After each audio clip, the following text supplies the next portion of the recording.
Hello everyone, my name is Preston Dennett and welcome to a new episode of UFOs and the Paranormal. I'm going to talk about some more humanoids. I think this is the most important aspect of this subject, certainly has the most to teach us, and it's endlessly fascinating.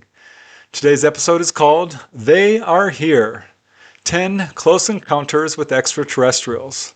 Again, I've chosen cases from all over the world, including France, Wales, Spain, Italy, Germany, Norway, Poland, as well as Australia and the United States.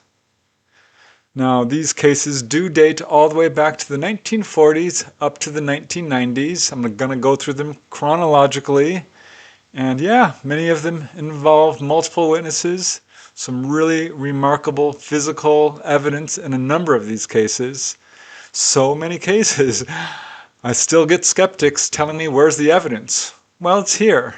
And honestly, and I've said it before, it's the huge number of cases that really, I think, provides the best evidence. So many cases coming from all over the world with really incredible commonalities and similarities, and also some really interesting, unique aspects.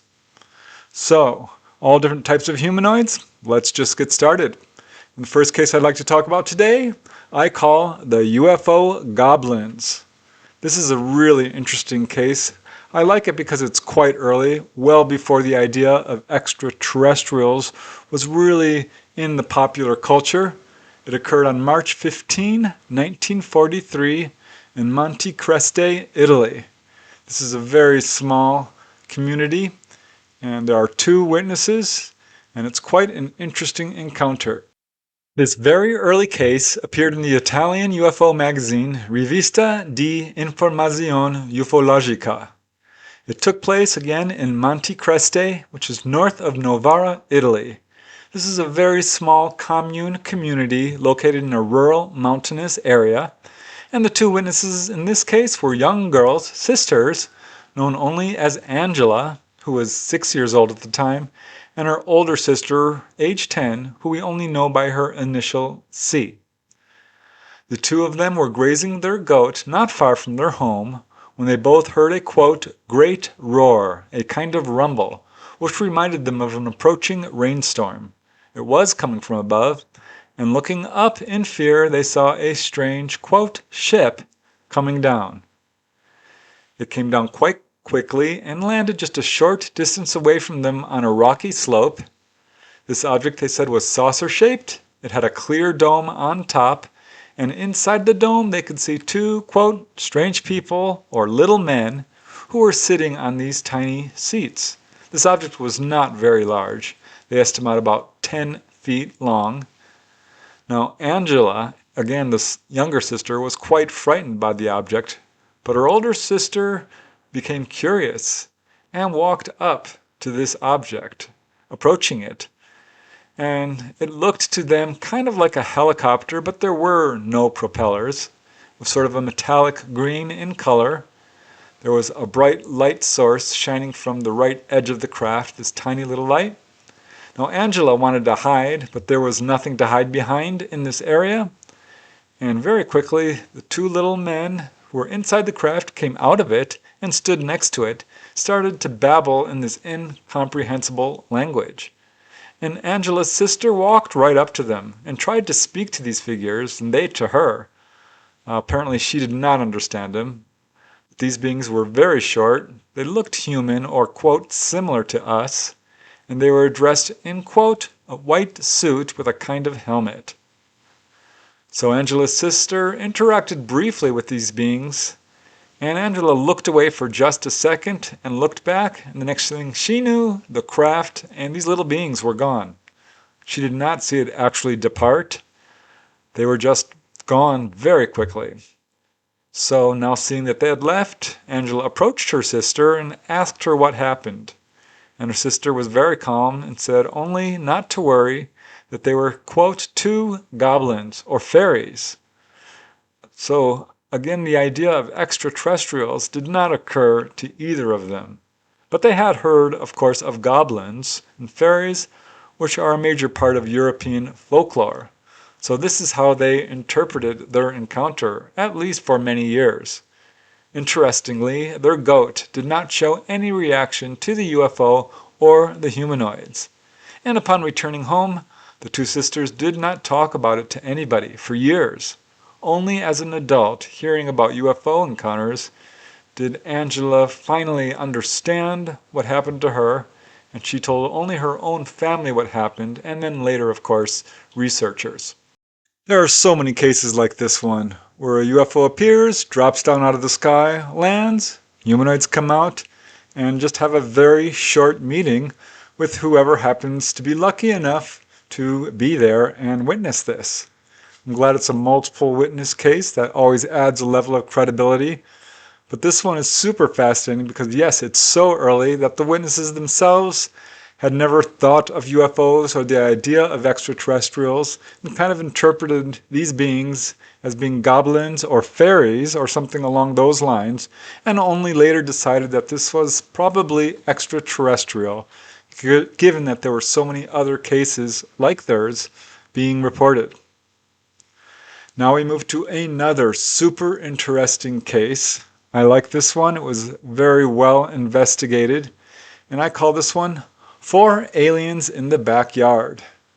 This occurred on October 13, 1975 in Alton, Illinois, and it's got some interesting evidence in terms of possible landing traces, but absolutely some corroborating accounts which support it. There's something very strange going on in this community given how many cases there are occurring in Alton, Illinois. This case was originally published in Skylook, the January 1976 issue. This is the publication of the Mutual UFO Network, and the case was investigated by researcher David Schroff. The witness is Mame H, and she had seen her husband off to work. He worked the night shift. He left at around 11 p.m. on October 12, 1975. And then Mame went to bed in her home in Alton, Illinois. And it was around 2 a.m. she was woken up by the sound of her dog barking in a, quote, vicious tone that she had never heard him bark before. So that was weird. She speculated that perhaps there was a raccoon or a fox disturbing the garbage. This had happened before. She lived on a dark street, and there was a natural forested area behind her house. They had no fence to keep critters away, so this is what she was thinking. And she got up without turning on the lights in her bedroom and looked out of her second-story window. And this is when she got an incredible shock. She saw what she first thought was a silver wolf running on 2 legs from the back of her house at a diagonal towards the woods. But it clearly was not a wolf, as it was undeniably a humanoid figure. And I'll just let Mame describe in her own words. As she says, "I was trying to rationalize when it turned and looked directly at me, or towards the back of the house, I should say. It was definitely the figure of a man. It was about 3.5 feet tall, and it was luminous from head to toe, like aluminum foil would glow with a light cast on it in the dark. A glow like that. Their bodies were erect. They all ran stiff-legged, like they were on their heels, like their feet were pointed up. Everything about their bodies was pretty well proportioned. Everything was covered. It looked like it was all one piece from head to toe, and it was all the same color. Aluminum foil is what it most resembled to me. The outfit was silver, but it gave off a white glow. They lit up the path as they went. They had nothing in their hands that I could tell, but they gave off a glow." So Mame kept her eyes on this one figure as it suddenly stopped, stood still for a moment or so, quote, like it was debating whether to come back into the yard or go into the woods, she said. And as it stood there, this is when 3 additional entities appeared, all identical in appearance. And they joined the first humanoid, and then all 4 ran in single file back into the woods. Now poor Mame was so frightened that she just rushed back to her bed and lay down. As she says, "It terrified me. I've never been so frightened. I don't get scared easily, but I was lying there and I knew what I had seen. I wanted to see more. I wanted to see if they took off or if they turned in the woods or what.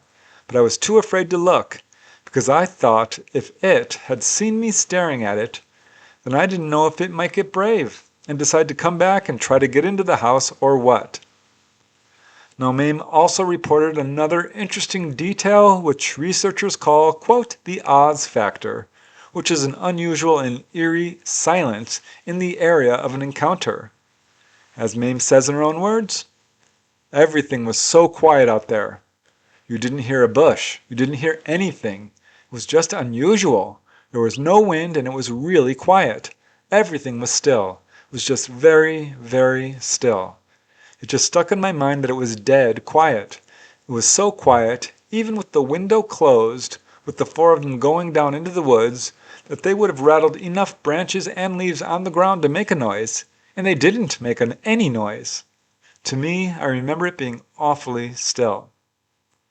So after just a few moments, Mame jumped up from bed, called her husband at work, and told him to come home at once, which he did.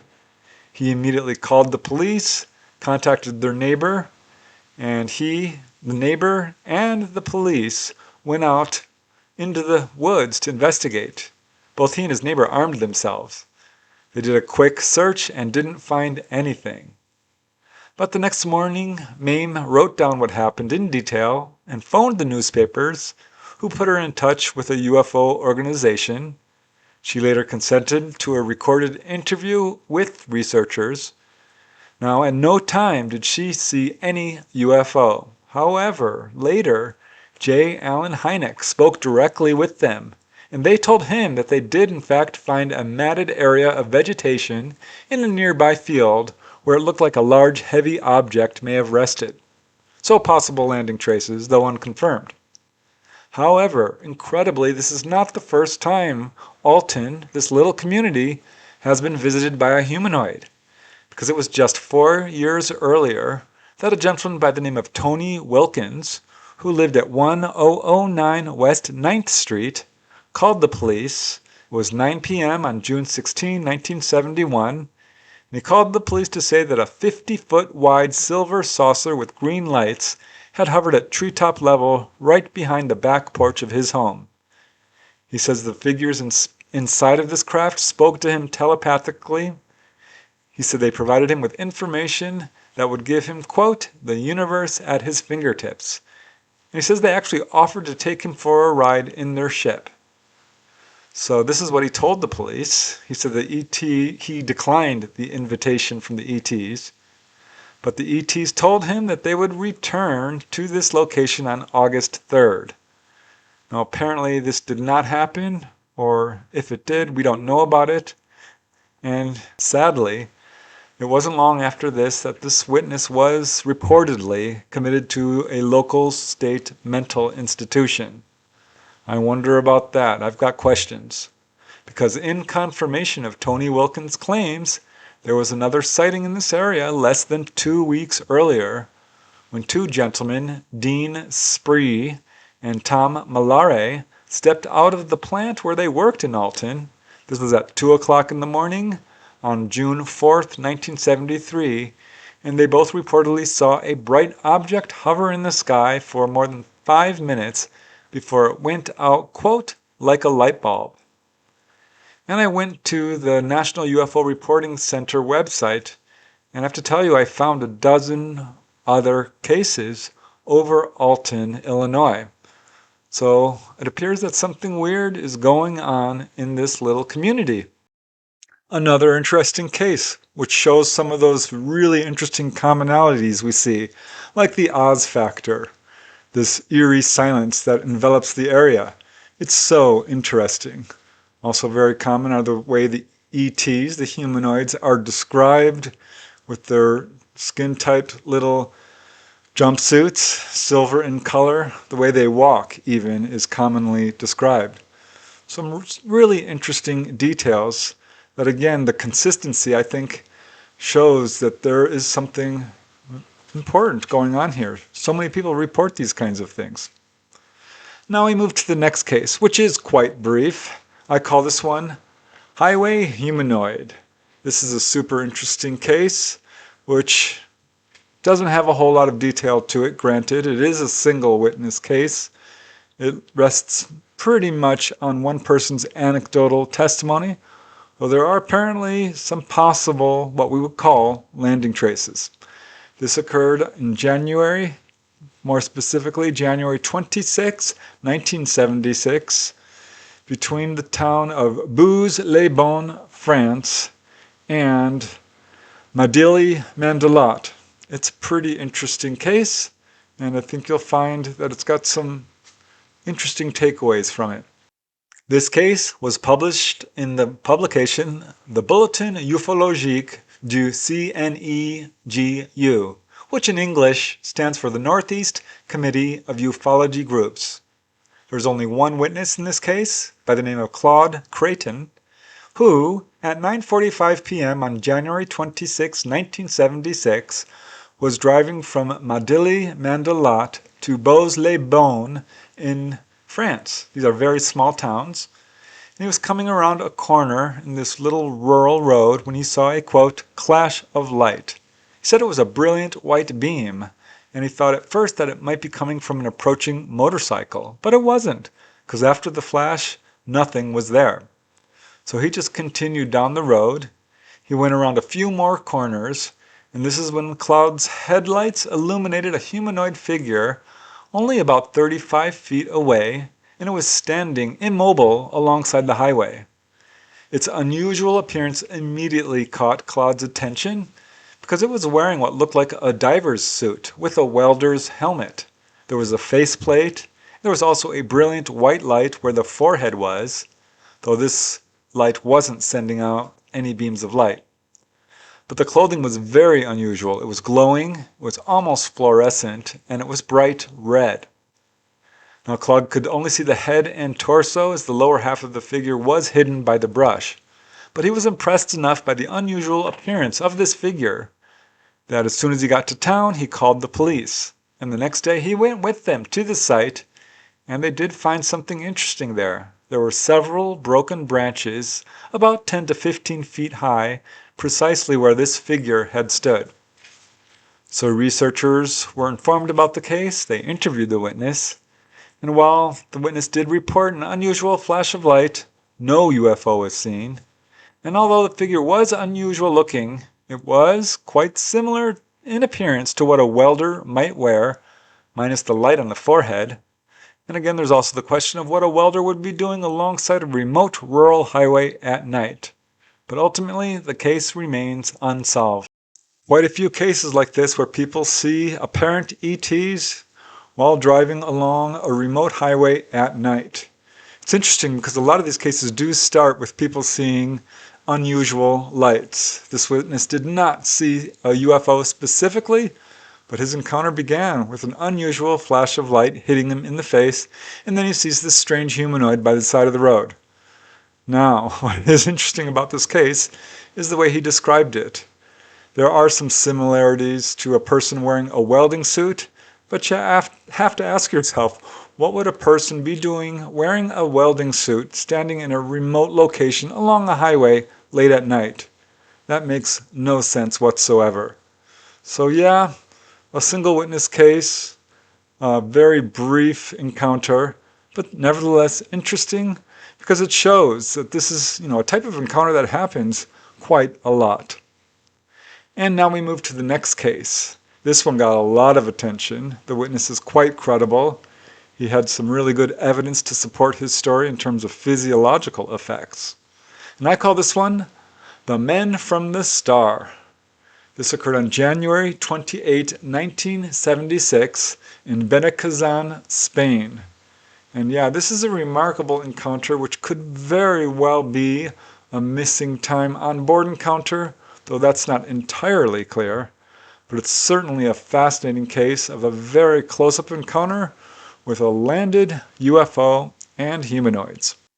This case was featured in the MUFON Journal, the Spanish magazine Stendek, and the Flying Saucer Review, as well as in a number of newspaper articles.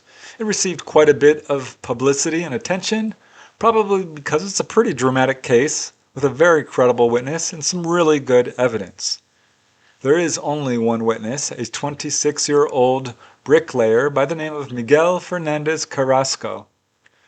It was a cold night, 15 minutes after midnight on January 28, 1976, as Miguel walked home from Sanlúcar la Mayor, where his girlfriend lived, to his home in Benacazan, again in Spain. And he was just 4 kilometers, or about 2.5 miles, from his home when he first noticed this star-like object moving along the horizon. So he's just walking, singing to himself. He walked another kilometer, about a half mile, when he turned around because he saw this light shining down on him. And it was this star-like object. It had descended to a much lower level and was now passing over his head. As Miguel says, it was not very high, and it began to approach. I took fright and started to run. The light came close and then moved away again, and this happened several times.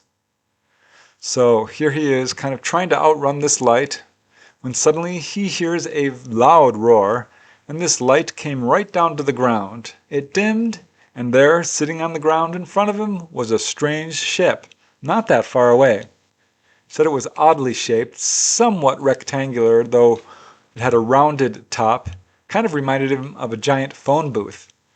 He said it sat on 3 landing legs. There was a red and white light rotating on the top of it, reminding him of a siren. But it was not huge, about 7 feet wide, maybe 10 to 12 feet tall, and almost immediately a door opened, and out stepped 2 7-foot-tall beings. Pretty much human-looking, he said. They had long, white hair. They wore skin-tight silver jumpsuits, dark, shiny boots, and they had belts on that glowed this red light where the buckle would be. And I'll just let Miguel describe this in his own words. As he says, "It came and it landed on the ground about 2 meters from me. I stopped and 2 men came out of this thing. Their clothes looked like a frogman, with a wide belt with a buckle, and in the center a little light that appeared to me like a sort of pilot light. The 2 men began to speak, and I did not understand them.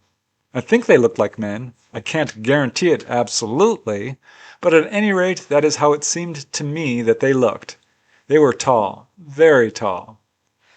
So this craft landed right near the location of the Benacazan station. And when the door opened, this ramp appeared, the men walked down it. Miguel was frozen with fear as these 2 occupants moved towards him and spoke, quote, a strange language that was not Spanish. At some point they pointed at him, and this frightened Miguel even more. He put his hands over his face, and as they approached, he couldn't take it anymore. He became afraid. He bolted away, running in a panic towards the direction of his home. Now, he says he did see these 2 figures go back into their craft, which immediately rose upwards, moved to a horizontal position, and then began to chase Miguel down the road. And Miguel was just entering into the town of Benacazan when this beam of light came down, shining from the object directly onto him. He felt heat, he felt his whole body kind of burning. He frantically ran, or tried to run, but at some point he fainted. And when he woke up, he was not in the same location. He was now at his home, located at General Franco 81, at the front door, screaming. He was screaming to his family, the star is coming for me." Now Miguel does not remember how he got to the front door. He may have run, he says, and just not remembered because he was quite frightened. As he says, "I heard the noise of powerful motors, and looking back, I saw that the UFO was above me, giving off something which burned me, and I immediately lost consciousness. When I came to, I was lying in the door of my house, which was wide open, where my sister and brother found me. My hands and face were covered with smudges, and according to what I've been told, I was shouting, 'Close the door before the star comes in.' He begged them to close the door before, quote, 'the men from the star come in.'" Now it was 2:30 a.m. when he was found, so it appears that he may very well have had some missing time. But there were some interesting physiological effects. His mustache and beard were slightly singed, but it was these weird, almost soot-like black marks on his body, which really caught people's attention. They were located on the right side of his face, the palms of his hand, on his right hand and right shoulder. So he was rushed to the San Lazaro Hospital in Seville, where he was treated for shock. He was not injured in any way. The marks, which the doctor said were, quote, definitely not burns, disappeared mysteriously after only 7 or 8 hours. Such an interesting case. This was quite frightening for the witness, and a lot of the press accounts kind of labeled it as a hostile encounter, though honestly there's no evidence of that other than the witness himself was quite frightened. It's a very interesting case with these physiological effects, these marks on this man's body which disappeared so quickly, and the doctor confirmed that these were not burns. So I don't know, it's unusual to say the least, but a very close-up encounter with physical evidence. The family of the witness absolutely confirms that he showed up at the doorway quite frantic following his encounter. So a really interesting case to say the least. And now we move to the next case, which I call another flying humanoid. And these crop up over and over again. It's why I wanted to include this case.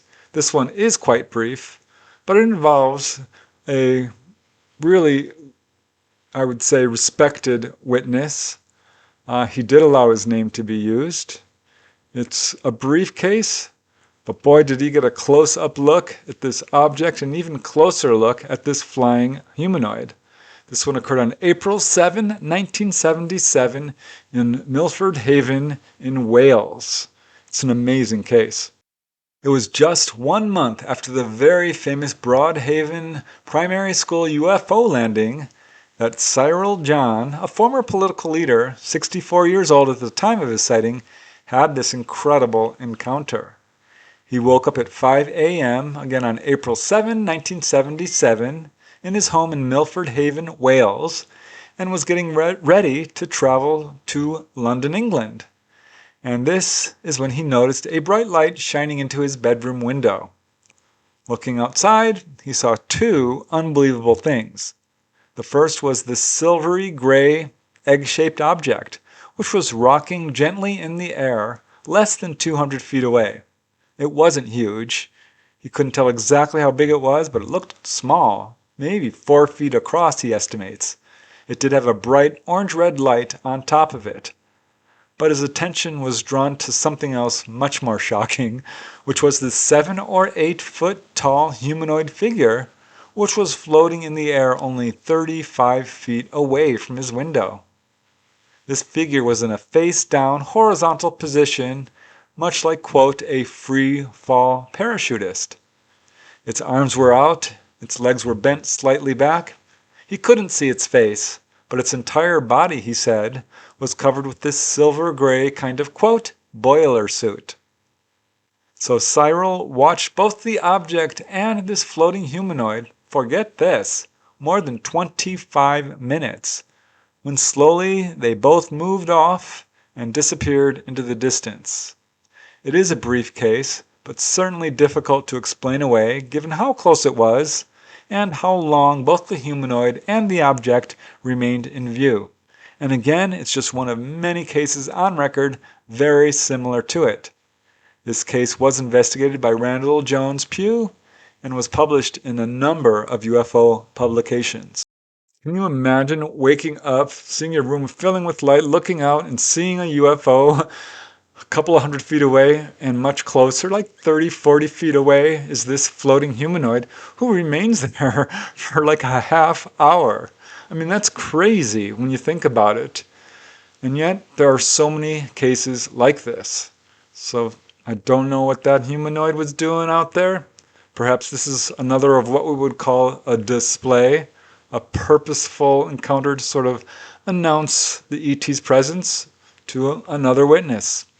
Being that he's a politician, it might have been something along those lines where they're just trying to let themselves be known to a larger audience. Hard to say, it's pure speculation, but given that there's so many cases like this, you have to wonder. And now let's move to the next case, which I find really interesting because it is quite unusual. This gentleman not only had a close encounter with a UFO and humanoids, a landed UFO, but he walked right up to them and touched them and had some communication with them. Very limited, granted, but a very interesting case nevertheless.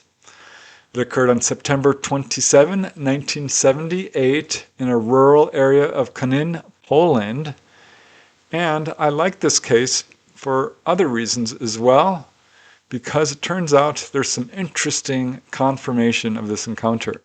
This next case comes from the Norwegian language magazine Tid Agrom, which translates to keep quiet. I like the name of that. It's really appropriate given that most people do keep quiet about this subject. This is a single witness case. The main witness is Henryk Marciniak, a 31-year-old professional chauffeur-driver from Galina, Poland. This encounter occurred in a forested area near Konin. Henryk had been given some time off from his job, and since the weather was good, on the afternoon of September 27, 1978, he decided to take his motorcycle for a drive into this rural area of Konin. There was a young oak forest there where he knew lots of edible mushrooms grew, and he wanted to go collect them. So no sooner had he arrived, parked his motorcycle, and started picking mushrooms and putting them in a basket when he noticed a strange object landed nearby in a clearing in the forest. He describes this as an ovoid cylinder, and it sat on 4 landing legs on the ground. It was totally silent. And I'll just let Henryk describe what happened. As he says, "I stood looking at it and wondered what it could be, when suddenly a hatch opened and 2 beings who were completely unlike us humans appeared in the doorway. One of them first spotted me and signaled me to come closer. I walked over to them and stopped next to the strange vessel. A kind of staircase appeared under the opening, and the creatures slowly came out. I held out my hand and greeted them. I noticed that they had dark but not completely black suits. Their hands had the same width from the arms and along the palms. Their hands were smaller than mine, finely shaped, and surprisingly agile. They had the same intense green color as their faces. When I came up to them, I took them by the hand and greeted them. I didn't notice at the time that they had webs around their fingers, but became aware of this later. They had glassy red, slanted, bulging eyes. Now these beings were between 4 and 5 feet tall, and they began to speak to each other in this unintelligible language, which sounded to Henryk kind of like a record on high speed. One of them was holding a device, which Henryk did not know what it was. He speculates that it was a camera of some kind, but he really has no idea. But he had the impression that one of these beings was holding this device and making recordings, pictures. Then I'll just let Henryk describe what happened next. As he says, "They studied my motorbike very thoroughly and were very interested in my freshly picked mushrooms. From their behavior, I concluded that they were interested in how I used the motorcycle. They gestured that they would like to see how the motorcycle functioned. So I started it up and drove a few meters for them. So we drove about 60, 70 feet, then stopped and looked back at the figures. They were still there. They were not following him. But he did see that the figure who was holding this camera-like instrument was now kicking at the ground. And it was around this time he heard this strange, almost ringing noise coming from the craft. And as soon as that happened, he watched as both the little men went back up into this craft. This stair-like device retracted, and the craft rose upwards. Henryk says he felt a whoosh of air as it moved off, and it disappeared quickly, out of view in about 15 seconds. He went to examine the landing site, and he saw 4 clear prints where this craft had stood. So he was quite astonished by this. He drove home and told his skeptical wife, who later told reporters that she could think of no reason why her husband would lie to her. Now, unknown to the witness, there was in fact another encounter earlier that morning, not far away in Magnusie, Poland. This is just a few hundred miles to the south. A group of children were by their school and they saw this greenish-skinned creature, which they described as having large, slanted eyes, webbed hands, and wearing a tight-fitting black suit, which they said had a bright round circle on its chest. It was standing at the edge of this forested area, and as soon as they saw it, it raised its hand. They were able to get a good look at this. One of the witnesses, Christoph Wozrenak, said, and I quote, "The creature had a green color and oblique eyes. The fingers of his hands were united with the membrane, like the feet of a duck. He walked without haste into the woods in the direction of Magnusi. At that moment we felt much fear because we had never seen an individual before. We began to run away from there in the direction of the school." Now it turned out that the previous night a teacher and her daughter saw a glowing red object hovering above the forest in this same exact area. And there was another witness, a farmer, Joseph Pollack, who also reported seeing apparently this same glowing red object. I will say that this encounter has generated some controversy. There is at least one researcher who believes that this was a hoax. I don't, or I would not have included it, because the fact is the witness's wife absolutely believes him, and there's all this corroborating evidence. Not only the landing traces, but the fact that there was another encounter not far away that same morning involving a very similarly described humanoids and other encounters in that area around that time. It's a lot of activity going on at once. So yeah, I think it's a legitimate case. I like it because it's an unusual interaction between the ETs and the witness. And I'm glad he stepped forward because I've said it before, most don't. So kudos to any witness who has the courage to step forward and allow their name to be used, because often they will be ridiculed and disbelieved. And that did happen to this unfortunate witness, though many people did believe him, especially after there were other witnesses found in the area who were also experiencing really unusual activity, including humanoids. All right, now moving on to another case. This one also is quite brief. I call this one Right Over the Car. This occurred on November 13, 1982 in Port Wakefield in South Australia. This is a super interesting case. What I like about it is because the witnesses in this case got a very close-up look and actually just looked right inside this craft. Got a very good inside view of it. That's pretty unusual. Didn't actually land, but yeah, it was close enough where they were able to get a lot of detail of what these humanoids looked like and what the inside of the craft itself looked like. There's not a whole lot of information about this next case. It's quite brief, but definitely interesting. It occurred at 5:30 in the morning of November 13, 1982, as two men were driving towards Port Wakefield in South Australia. Without warning, a big red light appeared on the right side of their vehicle. It quickly disappeared, but moments later, it reappeared, this time right in front of their car. So they were shocked. They slowed the car down to just a few miles per hour, at which point the object moved straight towards them, veered to the left, and began to pace their car. At this point, the passenger rolled down his window and stuck his head out to get a better look at the object, and he did. He could see that this object was only about 10 feet above the ground. He said it was as big as a truck. There was a white and a red light at the back end of the object. The front, however, was, quote, opened. He said opened in a way that he could see right into the cabin of this strange craft. The front end was transparent. The interior glowed with a yellow light. He also saw a yellow beam of light coming down from the object and going towards the ground, but strangely not actually touching it. And this craft was close enough that this witness could see all these interesting details inside the cabin itself, which he said was covered with various instruments and gauges. Even more amazing, he said that there were several, quote, things, or figures, which were standing in front of these instruments. Then, to his fear, one of the figures bent forward and looked out the window right down at their car. And this caused the witnesses to go into a panic, as one of them told the other, "Let's get away from here." So they drove off at high speed, and to their relief, the object did not follow them, and that was the end of it.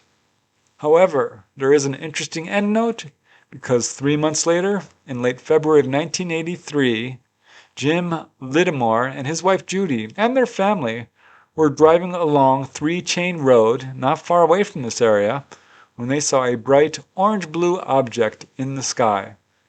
Meanwhile, local police and radio stations were receiving reports. Now, this might be a conventional thing because it turns out that the Army Proof Range at Port Wakefield was test firing grenade launchers 600 feet up into the sky. They, of course, couldn't say whether or not this was the cause of the reports, but at any rate, it could be a possible confirmation of other weird activity in that area at that time. Such a shame that so many witnesses have this strong fear reaction. I have to wonder if they had not driven away in a panic, if there might have been more interaction with this particular UFO and ETs. But an absolutely fascinating case, and once again, corroborated to some extent by other people who've seen UFOs in that area at that time. And now we move to another really interesting case. Not long ago, I covered a case in Hønefoss, Norway, and here's another one. I call this one 100 Little Aliens. This is a really unusual case, to say the least. It occurred on October 28, 1985, again in Hønefoss, Norway. There's a lot to like about this case. A lot of witnesses, some interesting landing trace evidence as well. And it was professionally investigated. What is interesting about this case is the fact that there were so many reported humanoids, as we shall see. This astonishing case was featured in the Norwegian language publication titled appropriately UFO. It was 5:45 in the evening, October 28, 1985, as 7 children in the Hengsel area of Hønefoss, Norway, noticed a strange light in the sky. Some of these witnesses include Havard, age 9, Rasmus, age 10, Rune, age 8, you can see them here, and other children including May, age 11, Helene, age 10, Freddie, age 7, Lars, age 10, and Paul, age 9, and more, so quite a few witnesses.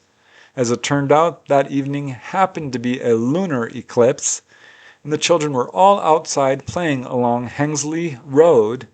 The eclipse had already begun when this mysterious light appeared in the sky and immediately started to come closer and grow larger. So they all started watching this, and this light suddenly stopped and began to descend towards the ground. And the children could now see that this was not just a light. It was in fact a gray saucer, like 2 plates put together, they said. It had a bright light in the bottom center and smaller, dimmer lights around the perimeter, the circumference. It began to descend first slowly and then pretty quickly. Now, one of the children, Havard, did have a flashlight, and he was an estimated 600 to 700 feet away from this object, and he flashed his flashlight directly at it. And, as if in answer, the saucer directed a beam of light back at them. They said it was much brighter than a car headlight. This object then rose vertically and suddenly disappeared. They said it was about as big as a large room, or a garage is how they put it. Some of the children who had been illuminated by this light later suffered from nausea for a short time afterwards. Now here's where it gets interesting, because as soon as this craft was no longer visible, an enormous group of little humanoids appeared. Some of the children said that there was as many as 100 of these little humanoids, and they started popping up everywhere around them. Now, per the children, these figures were very small, less than 2 feet tall, and they immediately began to run around, kind of playing hide and seek almost, seeming to hide from the children, being a little bit pranksterish. They ran in this strange way, very stiffly, in a leaning forward posture. Now the children could also hear these beings talking, or rather mumbling, in a sort of incomprehensible language. One of the kids immediately went to fetch a flash camera, and he took a picture. But as the flash went off, all of the little humanoids scattered. Shortly later, they came back. Per the witnesses, they had a little bit of different appearance, each of them. Some wore suits that looked black in color, others looked whitish, some were white and brown. All of them were wearing what looked like squarish helmets. They seemed to have eyes which glowed white, but the kids got a good enough view of them, some of them were quite close, that they could easily distinguish the arms and hands of these beings. And they were running all over the place, on the road, on the playground, everywhere all around them. One of the children rushed to turn on a light that illuminated part of this area, at which point all of the beings again scattered towards the darker sections. It soon became clear to the kids that these little humanoids did not like light. Some of the children did become frightened. They fled back to their homes. Some ran to get their parents or other adults, but in each case they were not believed. Researchers later spoke to the adults who confirmed this fact that yeah, their children had run up, tried to inform them, and they did not pay attention. The other children, of course, stayed in the area and continued to observe. Now, at one point, the children said that there was an adult, a jogger, who came through the area, and one of these little figures, in a very prankstery way, ran right between his legs. Apparently freaked this jogger out, who said that he thought it was a cat. Now the kids did not, because this had been going on for quite some time. I mean, this hide-and-seek behavior went on for a few hours, until about 9:15. But at some point during all this, 2 or 3 glowing objects were seen in the sky. They did not land, and that was the end of it. Or so it would seem, because later, strange footprints were found in this area. They were the shape of a half moon. They measured about 3 to 4 inches long, and as the witnesses and investigators were looking at these, one of the family dogs came up and started sniffing them, and he completely freaked out. He reacted wildly, sniffing at them and then running away in fear in such a way that he tried to dig a hole under the fence as if to escape. So some of the boys later looked over the entire area and did find a spot of flattened grass about 10 feet wide. They couldn't confirm whether or not that this was attributable to the object which had disappeared upon coming in for a landing. But this case was pretty thoroughly investigated. Several investigators looked into this case. One was Leaf Havoc, but others as well. In fact, they contacted the police, the local radar station at McElroy, and the military. None of them had any information on this case. But they did discover, the researchers did, that there were apparently more sightings in the following 3 days, including both sightings of strange lights and a couple reports of the humanoids as well. So needless to say, this event was discussed by the children for several weeks afterward, and it became more and more clear to the parents that their children had experienced some kind of traumatic event. Some children were afraid, some however said that they, quote, weren't afraid a second. 100 little aliens, that's a lot. You know, it wouldn't surprise me if there was less than that, 50. But let's face it, 50 is still an enormous number of humanoids. It's an incredibly unusual case, but by all appearances, completely legitimate, given that there were quite a few witnesses, some physical evidence, and while most of the witnesses were young children, even their parents, who were skeptical at first, came to realize that no, these children had a real encounter. Some of them were quite frightened by what happened. And again, yeah, they talked about it for a long time afterwards. And again, it's not the only really interesting encounter in that area, Hønefoss, Norway. What an amazing case. And now we move to the next one, which is one of my favorite in this collection. I find this case, I don't know exactly why, super fascinating. I call this one The Aliens in the Bushes. It occurred one afternoon in October of 1986 in Vial, Entre Rios, Argentina. And what I like about this case is it has some interesting physical evidence. It was a very close-up encounter with humanoids. It's got some interesting electromagnetic effects as well. And it's also really interesting because there was quite a bit of corroboration in terms of other encounters in that area at that time, including humanoid encounters. So yeah, I think you'll find this one quite interesting. This next case comes from Argentinian researchers Ariel Lemos and Oscar Raul Mendoza. The witness is 30-year-old Alberto Meyer, a farmer and hunter whose property is located about 8 kilometers southwest of the town of Vial, between the town of Vial and Sequi. It was one day in October 1986 that Alberto went out into one of his fields to cut logs. And this is when something strange happened. The motor of his chainsaw suddenly stopped for no apparent reason. And at this exact moment, he heard and felt a strong vibrating sound coming from above. It was strong enough to make his whole body and even the ground beneath him shake for just a few seconds. So puzzled, he immediately looked up and around, but he couldn't see anything, and the vibration lasted only a few seconds. When he tried to start his chainsaw again, it worked fine. Now he wondered if perhaps a plane or a helicopter had just flown by too quickly for him to see, but now that it was gone and everything was fine, he didn't think too much about this curious incident. Not until 2 days later when he had an extraordinary encounter.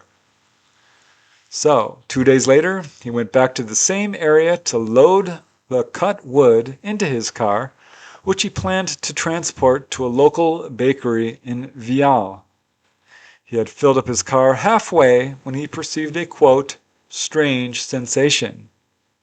He stopped what he was doing and looked around. He didn't see anything at first, but this strange sensation persisted, and that's when he noticed some bushes moving a short distance away. Now he thought it was going to be an animal coming out of the brush, but instead, 2 short and very strange-looking people appeared. When he saw them, he thought at first that they might be hunters. But they had come from where there was a sizable stream with no easy way to cross. So he was wondering who they were. He raised his arm in a friendly greeting, shouted out to them, and these beings responded only by stopping about 100 feet away from him and looking at him directly, quietly. He wondered if they hadn't heard him, because the wind was blowing away from them in his direction. So he approached closer, and as he did, he saw that they were dressed in very unusual clothing. And he wondered for a second if they were escaped prisoners or criminals of some kind. He got closer to them and approached to almost 25 feet. And this is when he realized that he was in fact experiencing something truly unusual. They did not look human.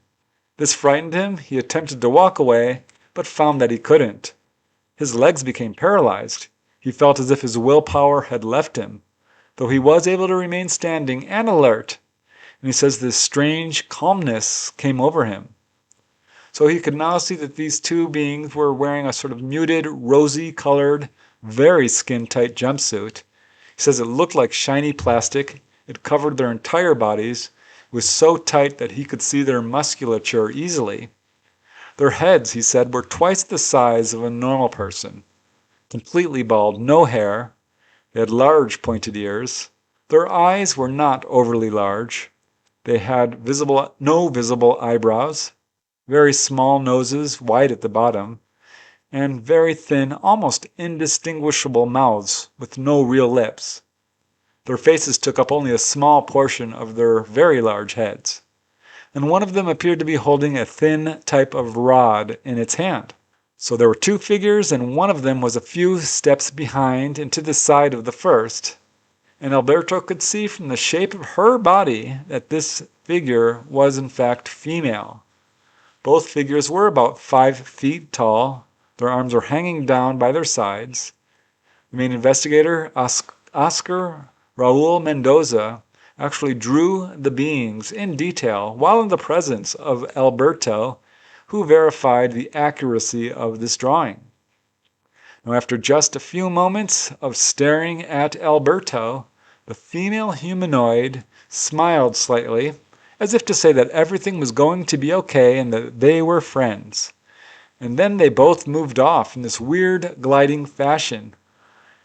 Alberto described it as if they were on skates or floating just above the ground. They easily navigated the uneven terrain and disappeared off into the wilderness. The moment they were out of sight, Alberto's paralysis disappeared, and overcome with fear at what just happened, he fled the scene. Now, a short time later, he returned to the scene with researchers, and to their amazement, they found a very clear, small footprint in the soil, exactly where Alberto had seen these beings. And you can see it here. Amazing.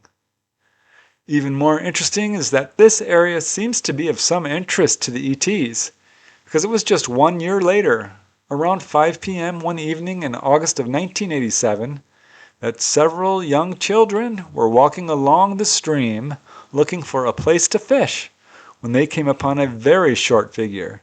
They said it was 1.5, maybe 2 feet in height, and they described it pretty similar to the way Alberto described the beings he saw. Beings that these kids saw had this overly large oval-shaped heads, completely bald, large round staring eyes, and both were wearing tight-fitting one-piece red bodysuits.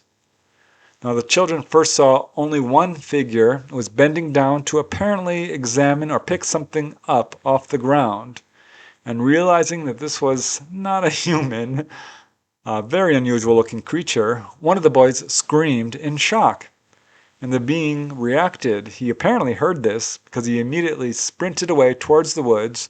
And it was at this moment that another being that had been hidden in the bushes appeared and joined the first one, and they both disappeared off into the brush. The frightened children immediately left the scene. And here it gets even more interesting because just a few hours later, a busload of passengers in the area observed a bright, disc-shaped object hovering above the road. And it doesn't end here. Further indication of the ET's interest in this area occurred just a few months before Alberto's encounter one afternoon in the spring of 1986. A busload of passengers was driving near Tabassi. This is a village located immediately north of Vial. And as the bus approached a hill where there were some high-tension wires, the driver and all the people in the bus saw this short figure standing alongside the road, staring upwards at the electric lines. The bus driver initially thought that this might be a passenger waiting for a ride, so he slowed down. But then he saw this figure and he kept driving because as they approached this figure, he and the other passengers saw that this was not a normal person. He was very short in stature. He was wearing a shiny silver outfit that covered its entire body, had very large staring eyes, and once again, a large bald head. This filled the bus driver with fear, and he quickly accelerated from the area. What an interesting case that is, given that one of the ETs actually smiled at the witness. He got this sense that it was just saying, no need to be afraid. We're friends. That does turn up in a lot of cases. And how about that last incident with the bus drivers? Can you imagine if that bus had actually stopped? Because they thought this guy was a passenger wanting to get on the bus. Of course, he turned out to be another one of these short little humanoids in a silver suit. So interesting. I would love to talk to that whole busload of passengers and just interview each of them and see what they thought of this encounter. Now we move on to the next case. This one is really interesting. It's the last one of this bunch. I call it Humanoids Above a City Street. There's quite a few cases where people have encounters in areas which you would least expect, very urban areas. And these should be widely viewed, but often aren't. So there's something really mysterious going on here that I think we're still trying to figure out. That's why I wanted to include this case. It's a fairly recent case that occurred on January 19, 1991 in Ronberg, Germany. And yeah, this is a very unusual case because this witness got a very, very close-up look at these humanoids, this UFO, right over a very busy street which strangely became suddenly devoid of pedestrian traffic and other cars. This is an aspect that turns up in a number of cases, and it raises a lot of questions. The witness in this case requested anonymity and is known only by her first name and last initial, Helga F. She was 38 years old at the time of her encounter. It was just after 9 p.m., January 1991, and she was walking along the highway that runs right through the middle of Ronberg when she heard a, quote, loud humming noise combined with bangs. And looking up, she saw what looked like a V formation of bright yellow lights. Didn't think too much of it, assumed it was a squadron of planes. But things became stranger. She immediately started to hear this shrill beeping noise, and this weird, odd feeling overcame her, which she couldn't really describe. She continued walking when, without warning, an incredibly strong wind thrust down towards her, actually knocked her into a tree. She said she had to cling to a lamppost to keep from falling down, and this enormous wind raged around her for about 20 full seconds. And this is when really strange went to completely bizarre, because looking around her, she noticed that the normally busy street was completely devoid of cars and people. Also, the power appeared to have gone out. There were no lights on some of these buildings, which previously had lights on them. She could also hear a strange thrumming noise in her ears. And suddenly, right in front of her, about 50 to 75 feet away, right over the middle of this street, was a saucer-shaped craft. Helga estimates it was big, about 200 feet wide. It went right over both sides of the street, even overlapping the homes on either side, and she said could not have been more than 100 feet up. As Helga says, at first I thought I was going crazy when I saw the UFO for the first time. Then I looked a second time and it was still visible. In my mind, I said to myself, when you look up 3 times, you'll wave. My arm went up heavily, as if there was lead in it, and I waved. Suddenly, the UFO tilted. Now, she's not quite sure why she reacted that way, but now that this craft had tilted, she could see that it had a transparent dome. There was a circular base. She said yellow pulsating lights dotted the inner ring of the base of this craft. In the middle of it was a bright yellow light, but the outer perimeter had yellow, green, and red lights, and the craft itself, she said, was metallic. And as Helga says, and I'll quote her extensively, I was so frightened. I saw 3 men in the UFO. The 3 men were wearing silver, tight-fitting suits. Their faces were not recognizable. They had something like a helmet on. In the UFO itself, many small dots could be seen, like a dashboard. In the middle, something like a television could be seen. One of them ran forward with a black round stick and pointed it at me. When the one on the right wanted to come over, the other pointed the stick from left to right, and in a few seconds, the UFO turned to the right. Now, one of the UFO occupants was standing right in front of the monitor screen with its back to Helga, and she was close enough to this object, looking inside of it, that she could see what looked like 3 laurel leaves just above this monitor, sort of a symbol or something. She saw that the other occupant had a belt with this same symbol on it. All the occupants were wearing high-soled boots and gloves. Their face was covered with a visor of some kind, which had an opening for a mouth, 2 dots for the nose. The figure in the front of the monitor, she said, was incredibly tall. Now, she estimates 13 feet. The other 2 were still tall, but a foot or 2 shorter than the first one. They moved in this weird manner, very slowly, very stiffly, almost robotic-like movements, though she does not feel they were robots. One of the shorter ones was holding this weird black stick, which she described. She said it looked almost like a flashlight. She feared it might be a weapon, and seeing it, as they kind of pointed it towards her, she hid behind this thick lamppost and peered out from behind it. And this is when she saw the 2 UFO occupants look at each other. and she received the strange mental impression that one was telling the other, "No, I can't see it." Now, when this man moved this stick from left to right, this is when the craft disappeared in a split second. Helga felt like this whole encounter lasted only about 3 minutes. Her walk should have taken 5 minutes because she left at 9 p.m. and was going to this restaurant, the Adler restaurant, to meet her boyfriend. But when she arrived there, it was already 9:30. And her boyfriend asked, "Why are you so late?" So she told him and their friends who were also there, "I saw a UFO."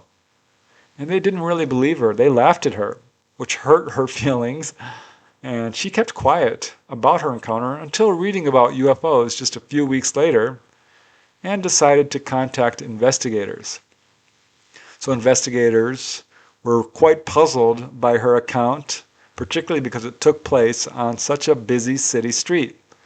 They did put out an ad looking for other witnesses and were contacted by a woman who said that she and her husband had seen a low-flying bright object over Ronberg on the night immediately prior to Helga's sighting. Now, investigators were also able to get confirmation of a power failure on that day that the witness had her sighting. But what they had trouble understanding was how nobody else saw the UFO on such a busy street. This entire case was written up in the German UFO magazine, JUFOF, the Journal for UFO Forschung, which means in English, the Journal for UFO Research. What an amazing case that was. Very unusually described humanoids. I do wonder if she had missing time. There's no clear indication of that other than the fact that she was 20 minutes late. But to me, the most fascinating aspect of this case is the fact that this normally crowded city street suddenly had no people on it, no cars. This turns up again and again and again. So it's as if people are being pulled out of normal reality in some way, perhaps. I don't know how to describe this. I've got a lot of questions about it, but it certainly turns up quite a bit. And that alone makes this case quite important. It's a fascinating case because it was well researched. They did find another witness. They did confirm this power failure. So it's pretty clear something profound happened to this witness. All right, that's it for today. 10 cases from all over the world, across Europe, South America, the United States, Australia. Again, this points to these cases occurring pretty much everywhere on this planet. And the fact these cases alone go from the 1940s, goes to the 1991s, confirms again what we already know, that this has been an ongoing phenomenon. We are being visited. They are here. That's why I gave it this title, because I think we now have enough cases to say conclusively that we are being visited by extraterrestrials. So, hope you enjoyed this episode. I hope perhaps you learned something. I really want to thank you again for watching. I truly appreciate it. It's because of you guys I do this show. So thank you, thank you, thank you. And until next week, keep having fun. Keep asking those hard questions. Keep searching for the truth. And I will see you next week. Bye for now.